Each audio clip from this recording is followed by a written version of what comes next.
राम राम दोस्तों, जय बाबा नीम करोली महाराज जी की।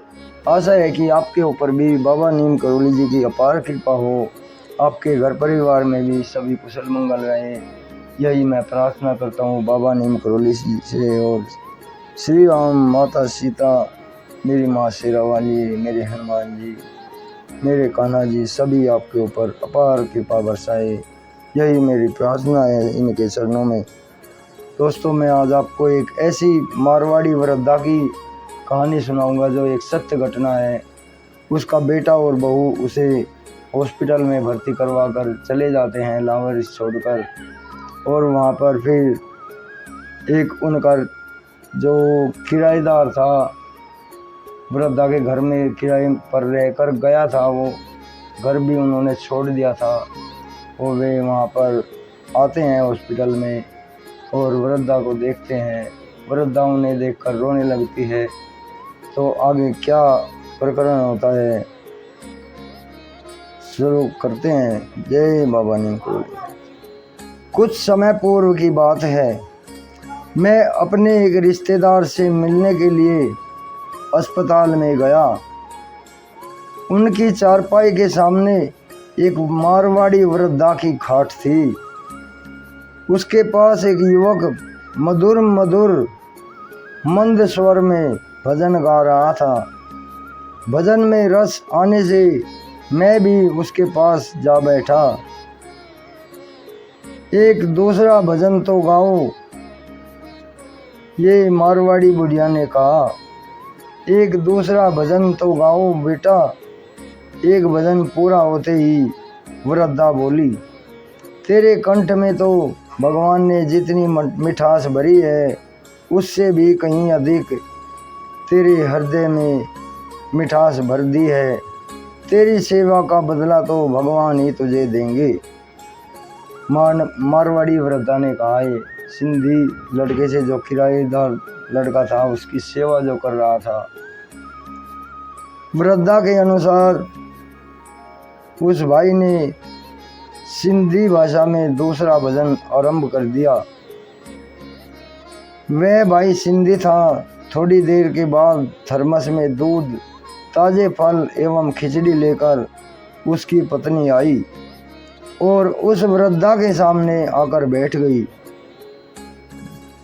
फिर वृद्धा ने भजन पूरा हो जाने के बाद कहा, बेटा, सगा पुत्र भी जितनी सेवा नहीं कर सका, उतनी सेवा तुम लोग आज 10 दिन से मेरी कर रहे हो। फिर युवक की पत्नी ने कहा, माँ जी, आप अधिक कहेंगी तो हम लोग चले जाएंगे। हमने ऐसे इसमें कौन सा उपकार कर दिया है, ये तो हमारा फर्ज था। जो हमें इतना आप यश दे रही हैं, हमें इस यश की आवश्यकता नहीं है। तो फिर वृद्धा बोली, ठीक है बेटी। वृद्धा की आंखों में आंसू भर आए। वह बोली, मेरा बेटा तो मुझे यहाँ पर लावारिस हालत में छोड़कर चला गया और फिर पता लेने तक भी नहीं आया। न ही उसने अपनी बहू को ही भेजा। और तुम लोग मेरी कितनी सेवा, कितनी सच्ची श्रद्धा से मेरी सेवा कर रहे हो। फिर पति पत्नी सिंधी भाई ने कहा, दोनों बोले पति पत्नी, तो क्या हम लोग पराये हैं माँ जी? भैया और भाभी को कोई खास काम आ गया होगा, इसलिए वे नहीं आ सके होंगे। अभी तो अस्पताल से छुट्टी मिलने पर हम आपको अपने घर ले जाने वाले हैं। जब तक आपको पूर्ण आराम ना हो जाए, तब तक हम आपको अपने साथ ही रखेंगे, सिंधी भाई ने कहा।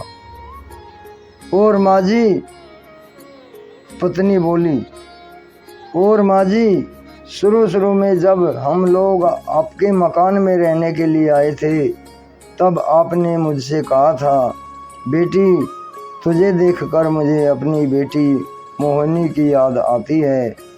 अब आप ही कहिए माँ जी